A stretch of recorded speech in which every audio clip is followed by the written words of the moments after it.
ஸ்ரீமதே ராமானுஜாய நமஹ. இந்த பதிவின் தலைப்பு என்னுடைய முதல் பேங்க் விஜயம். அப்பொழுது நான் 6வது, அதாவது ஃபஸ்ட்டு ஃபார்ம் அப்படின்னு தான் சொல்லணும், படித்து கொண்டிருந்தேன்.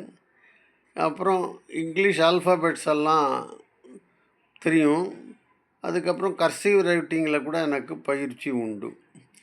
ஒரு நாள் மத்தியானம் இருக்கும், பாட்டியாத்துக்கு போனேன்.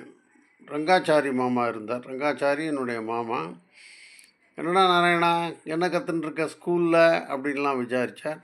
இது மாதிரி இங்கிலீஷு லெட்டர்ஸ் எல்லாம் தெரியும் மாமா எனக்குன்னு, கர்சிவ் ரைட்டிங் கூட தெரியும் அப்படின்னு சொன்னேன். சரி, உன்னுடைய பெயரை எழுதி காட்டு. உன்னுடைய பெயர் பி நாராயணன் அப்படி தானே சொல்கிற ஸ்கூலில்? ஆமாம். நீ இதை எழுதி காமி அப்படின்னார். இல்லை மாமா, எனக்கு 4 வரி வேணுமே, 4 லைன் வேணுமே, அதுக்கு நடுவில் தான் அந்த கர்சிவ் ரைட்டிங் எழுத முடியும்னு. இல்லை, நான் ஒரு பேப்பர் தரேன், கற்பனை பண்ணியிருக்கோ அந்த லைன்லாம் இருக்கிற மாதிரி உன்னுடைய பெயரை கர்சிவ் ரைட்டிங்கில் பி கொஞ்சம் ஸ்பேஸ் கொடு, நாராயணன் என்ன கேபிட்டல் போட்டு நாராயணன் எழுது அப்படின்னார். நான் எழுதி காமிச்சேன்.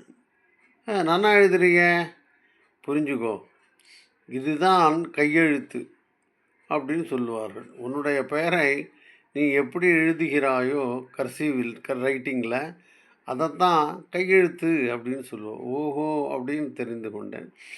அப்புறம் மாமா என்ன பண்ணார், ஒரு பேங்க் செக், அப்போ ஜனோபகாரா பேங்க் அப்படின்னு ஸ்ரீரங்கத்தில் இருந்தது. அந்த பேங்க் செக்கில் எழுதி செல்ஃபு தனக்கோசரம் ஒரு 10 ரூபா ட்ரா பண்ணினார்.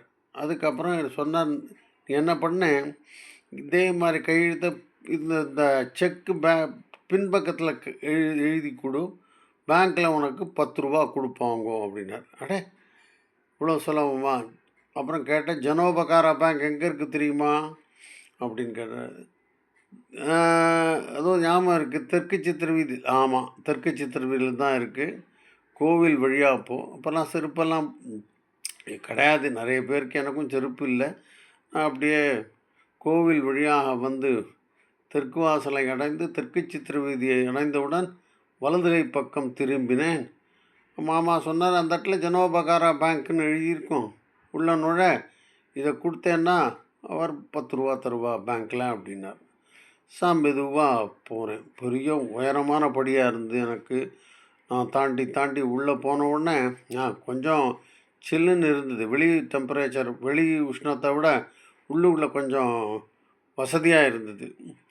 அப்படி போனேன். அப்புறம் பார்த்தா, உள்ளே போனப்புறம் ரொம்ப உயரமாக மேலே ஏதோ கவுண்டர்லாம் தெரிஞ்சுது. ஆனால் அவ்வளோலாம் என்னால் நேராக பார்க்க முடியல. நான் அப்படி உள்ளுக்குள்ளே மெதுவாக போயிட்டு இருந்தபோது மேலேருந்து ஒரு குரல் வந்தது, எங்கடா தம்பி வந்த அப்படின்னு ஒருத்தர் கேட்டார். நான் கொஞ்சம் ஒதுங்கி அவர் பார்க்கும்படியாக நின்று கொண்டு, மாமா ஒரு செக்கு கொடுத்துருக்கார், அவருக்கு பணம் வேணுமா அப்படின்னார். சரி, மேலே வா அப்படின்னு சொல்லிட்டு ஒரு சின்ன கதவை திறந்து அவர் பக்கத்தில், அவர் கவுண்டர் பக்கத்தில் கொண்டு போனார். அவர் மேலே அந்த டேபிள் மேலே வச்சார். பின்பக்கம் கையெழுத்து போடு பார்ப்போம். ஓ, கையெழுத்து சொன்னாரே மாமா, என்னுடைய பெயரை நான் கர்சிவ் ரைட்டிங்கில் எழுத வேண்டும், அதுதான் என்னுடைய கையெழுத்து என்று சொன்னார் இல்லையா? ஸோ அந்த செக்கில் ஏற்கனவே ஒரு தரம் கையெழுத்து போட்டிருந்தேன், இன்னொரு தரமும் கையெழுத்து போட்டேன் அதே மாதிரி. அழகாக எழுதுறடா நீ. ஆமாம், இது ரங்காச்சாரி மருமான் தானே அப்படின்னாரு. அப்புறம் பக்கத்தில் இருக்கிற பார்த்து, சார், இவர் பாஷ்யமயங்கார் பையன், ஸ்கூலில் வாத்தியாராக இருக்க அவரோட பையன், எவ்வளோ அழகாக கையெழுத்து போட்டிருக்கான் பாருங்கோ அப்படின்னு அந்த செக்கை காமிச்சார். அப்புறம் ஏதோ ரிஜிஸ்டர்லாம் திறந்துக்கிறது மூடி அதெல்லாம் எழுதி, அப்புறம் திருப்பி ஒரே ஒரு 10 ரூபா நோட்டை எடுத்து 10 தரம் தட்டி அதை எண்ணி 10 ரூபான்னு அவர் ஊர்ஜிதம் செய்து கொண்டு என் கையில் கொடுத்தார்.